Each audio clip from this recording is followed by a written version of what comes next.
All right. So week 4 for module 4. And of all the weeks that I've covered so far for this module, this has perhaps been the one that's blown my mind the most.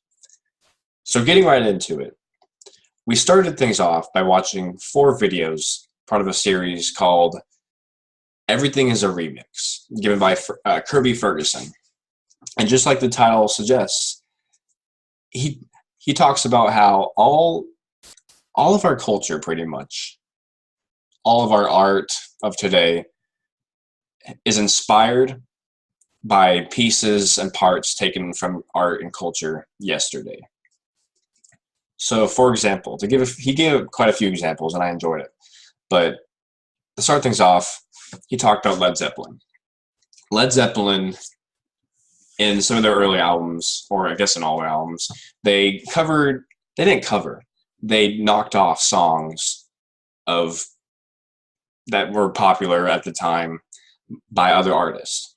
They made some changes, so it wasn't a cover, it was a knockoff. It was their own take on it.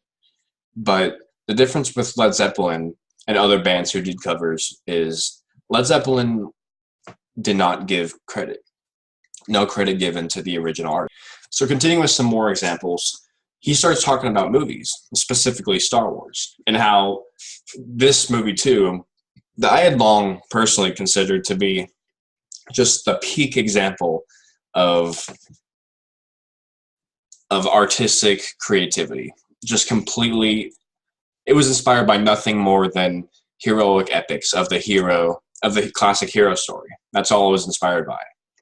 But I was wrong. He goes through and lists popular examples, and perhaps the most popular is Triumph of the Will from 1935. It's a Nazi film, but this shot right here, as you can clearly see, has inspired Star Wars. For this is the ending scene for Star Wars Episode 4.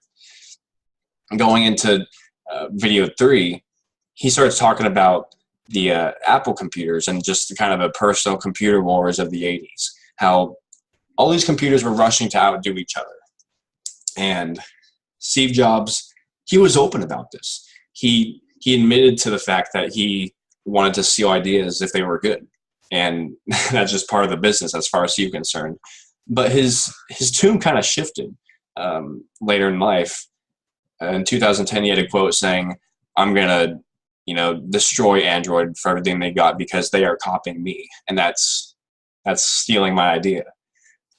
And the point he's trying to hammer home with this is that people are very open to stealing other people's ideas because they justify it because they're the ones doing the stealing. They say, it's a free and open market. Let's let the best man win. But whenever it's their ideas being stolen, they're not so keen on the idea, and they're really protective of what they got. I think he talked about how generally people are a lot more motivated by the fact that they want to keep what they have. They're more motivated by that than they want to go out and secure more resources. They'd rather keep what they have than go out and get more. So he talked about how people are generally greedy, and they justify themselves when it comes to that. And in the 4th video, he starts talking about how antiquated and old patent and copyright laws are. He, especially in the age of the internet, whenever these laws were first introduced back in the founding fathers era of 1790, the United States first became a nation, or a series of nations, however you want to say it. It was designed to inspire inventors and engineers and scientists, whatever have you. It was designed to inspire them to go out and produce new inventions, and because now they would be secure in their profits. Because if they go out and invent something, let's say Thomas Edison invented the mass-produced light bulb. If he spent his hundreds or thousands of man hours, however much it was, and then someone else just comes along and then mass produces his light bulb, well, now he hasn't done it for nothing because he can still produce it, but the profits have really diminished because now someone else has stolen his idea. So what the role of patents and copyrights, it's to protect the inventor so that he can have his profits undisturbed for a certain amount of time until that product enters the public domain.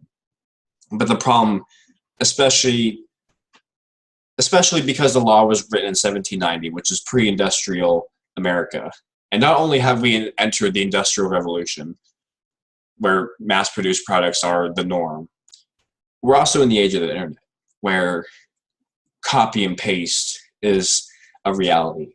And all sorts of artists, like I said earlier, are drawing inspiration from other artists. And it starts to become a real problem. He starts talking about how there's company trolls out there whose sole purpose is to get the rights to certain copyrights, and then they go out and sue everyone else who has infringed on their copyright. The problem is they are treating ideas like property. And he's explaining how this system is inherently kind of broken in a way. There's people out there just making a living doing nothing but suing other people just because they borrowed maybe a 5-second audio clip from a song that they like. And that's not, I think he tried to argue that that's not necessarily what the Founding Fathers had in mind, that it had morphed or evolved into this giant beast that'd be unrecognizable to the proponents of this law a couple centuries ago.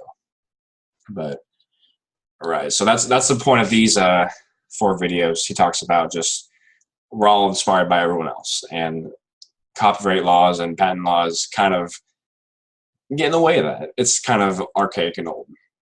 But here, it's a series of essays talking about how important software is and programming is as a technology in the modern era.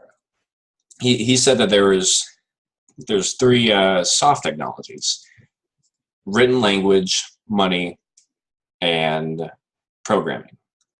So this is a pretty fundamental, and what he means by soft technology is the fact that it's very flexible and can be applied in all sorts of environments across all sorts of mediums. For example, written language can be written on a cave wall or a piece of paper or on the computer. Money can be all sorts of metals or items or what have you. Similarly, programming can range across all sorts of objects. They have to have a computer inside of them, obviously, but its potential is very, very open. It's allowing humans. He talks. There's 2 routes you can go by as far as the future goes for mankind at this stage. You can be either a Promethean, like the Greek myth Prometheus, who stole the fire from the gods, or you can be a pastoralist. And these are people who want to go back, I guess, and live on a pasture and raise sheep and cows for a living, and that's how they subsist. It's basically he's laying it out as basically liberalism and conservatism, not in a political sense, but more of a cultural / adapting sense. You need to be willing to adapt to the changing world, because he talks about how it's normal for technology to be introduced, and at first, if you didn't grow up with the technology, your first instinct is to dismiss it, or perhaps even label it as evil or dangerous. But after a generation has come and gone, it grows to be accepted as normal. Like, for example, cars, they're not that old, historically speaking. They're only, about 100 years old. But we treat it as just a fact of life. And for all intents and purposes, it is, for America at least. America. And so the goal of these essays is to lay out the fact that you need to be willing to adapt. You need to. So he also lays out 2 different kinds of takes on programming. You can be either a purist or a pragmatist. And a purist is someone who has a vision he would describe it as authoritarian, or you can be a pragmatist. And a pragmatist is someone who just knows the direction they want to go in, and they get a general rough consensus on that direction, and they go there. And he makes the argument that that pragmatists are a lot more flexible because they are, and you don't know what the future is going to be. So if you're a pragmatist, you still have, because you don't have a clearly defined goal just yet, you can adapt to the future as it comes along. But if you're a purist and you already have your goal set out before you, clearly defined, well, you're kind of locked in place. And he shows a few examples about how these purists end up failing because they're not able to adapt and they're not flexible. And the pragmatists, these are small teams of maybe a dozen people at most. These are the people who get together and make things happen. It's not necessarily the authoritarian top-down system, corporatist system that is the product of the industrial corporation. No, this is basically a new era. That we're in a new era for programming. That's what these essays would argue for breaking smart. So these ideas, like I said, they were pretty mind-blowing for me, especially this video series, as far as viewing how artists draw their inspiration, which is pretty much from other people. They take a little something from this artist, they take a little something from this artist, they put it together with their own spin on it, and voila, you have maybe Star Wars or you have Led Zeppelin. And these people wouldn't exactly be who they are if they didn't have this inspiration or this inspiration. And like I said in the previous video about week 3, culture can be very messy in the arts.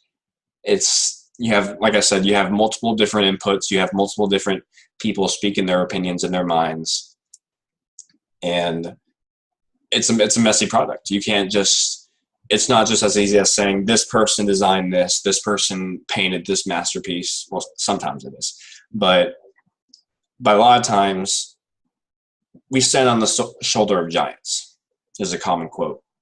And so that was a pretty new way of viewing the world for me personally. For ideas I didn't agree with, so these essays, so he makes the argument that conservatives, I guess he doesn't say the word conservatives, but conservative-minded people, they are antiquated and they're falling behind. And he even gives the example of Thomas Jefferson versus Alexander Hamilton. And these guys were total rivals. So he lays out the fact that Thomas Jefferson was an agrarian. He supported an agricultural America. Well, Alexander Hamilton was a industrialist, and he kind of he belittles, I guess, Jefferson in a way. And I learned from the first video that I need to let that marinate. I need to give it 5 minutes, but I'm not too keen on that personally. I'm no fan of Alexander Hamilton. And I enjoy Thomas Jefferson and what he contributed to the American tradition, but I'm letting that marinate. But I still respect what he's saying, because as it turns out, the America we're in today is definitely a lot more of a Hamiltonian America than the Jeffersonian America. And if that's necessarily because Hamilton was right as far as forecasting the future goes, or if maybe he just wielded an influence that shaped America to be the way he wanted it to be, I think that's a talk for a different day. But so yeah, I still understand what he's saying here, and it's still very important to get some of this across. But yeah,